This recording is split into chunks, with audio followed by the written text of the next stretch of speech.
श्रीगुरुभ्यो नमः। श्रीकृष्णाय परमात्मने नमः.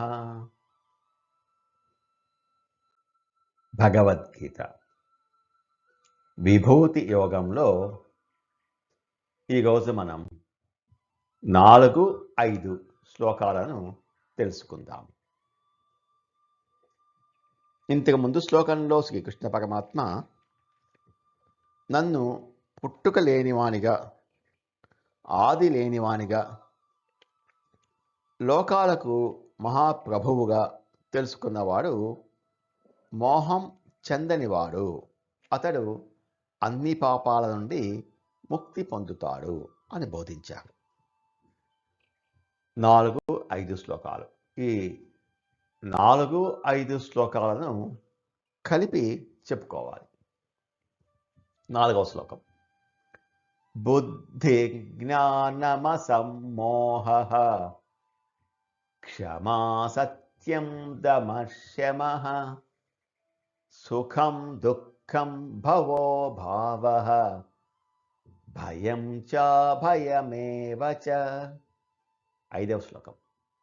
అహింసా సమతా తుష్టిః తపోదానం యశో యశః భవంతి భావా భూతానాం మత్త ఏవ పృథక్ విధాః.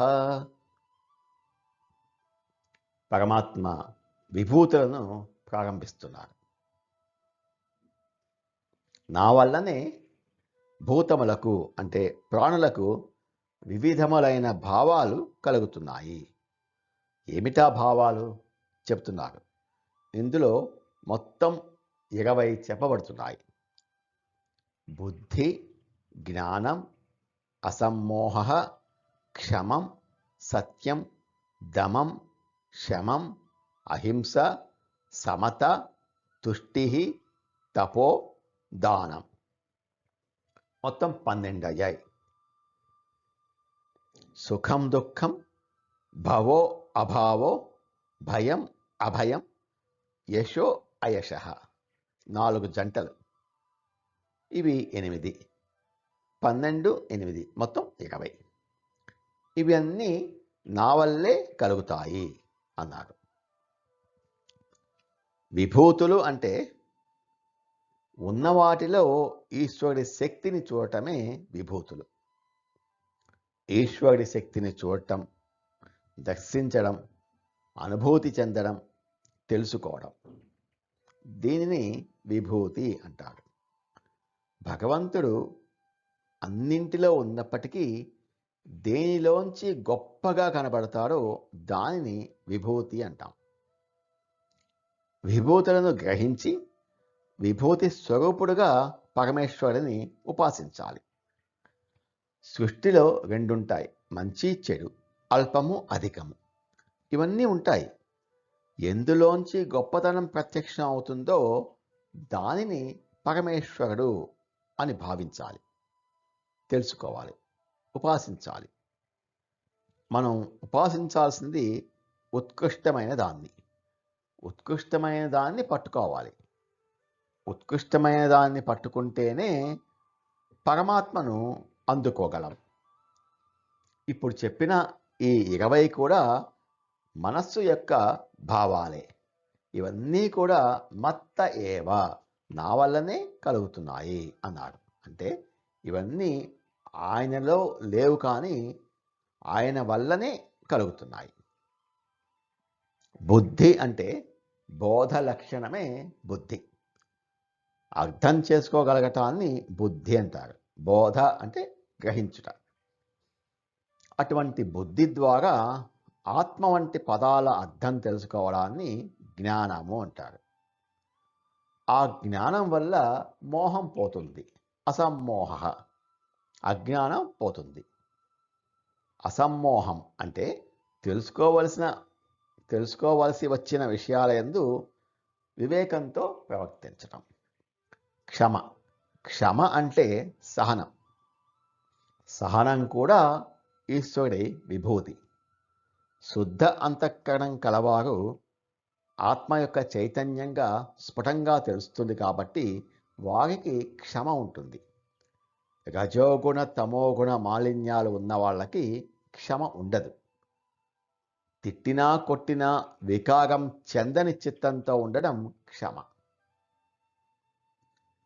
సాధకుడికి కావలసిన విభూతులను ముందు చెప్తున్నారు పరమాత్మ. సత్యం. సత్యం అంటే కల్లా కపటం లేని లక్షణం. చూచింది చూచినట్లు, విన్నది విన్నట్లు తన అనుభవాన్ని ఇతరులకు చెప్పే మాట.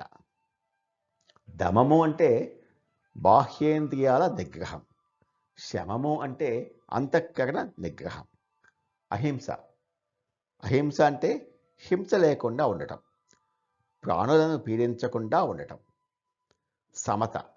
సమదృష్టి కలిగి ఉండటం, అందరియందు సమచిత్తం ఉండటం. సుఖదుఖాలు కలుగుతున్నా కూడా సమదృష్టి కలిగి ఉండటం. తుష్టి అంటే తృప్తి. దొరికింది చాలు అన్న సంతోషం తృప్తి. తృప్తిగా ఉండడం స్వాభావిక లక్షణం అయితే జీవితం ఆనందంగా ఉంటుంది. తృప్తి ఇతరుల మీద ఆధారపడి ఉండకూడదు. తపము అంటే తపస్సు. ఇంద్రియాలను అదుపులో ఉంచుకోవటం. దానం. దానం అంటే యథాశక్తి మనకు ఉన్నది ఇతరులతో పంచుకోవటం. ఈ 12 ఉత్తమమైనవి. ఇవి అంతఃకరణలో ఉండాల్సిన ఉత్తమ విభూతులు. వీటిని పెంచుకుంటే పరమాత్మ వీటి ద్వారా దొరుకుతాడు. ఎందుకు మనం యోగులకు తపస్సులకు నమస్కారం చేసుకుంటున్నాము? వారిలో ఈ విభూతులు ఉంటాయి కాబట్టి. ఇవే కాదు, సుఖం దుఃఖం, భవం అభావం అంటే కలుగుట లేకుండట, భయం అభయం, యశస్సు అయశస్సు అంటే కీర్తి అపకీర్తి, ఇవి కూడా నా విభూతులే అంటున్నారు. ఈ 8 అనుభవాలు ఈ 12లోనూ సిద్ధి పొందినప్పటికీ ప్రారబ్ధ కర్మవశాత్తు సుఖ దుఃఖాలు వస్తుంటాయి. భవము అభవము అంటే కలిమి లేమి అనవచ్చు. ఇంకొక అర్థము సృష్టి లయము.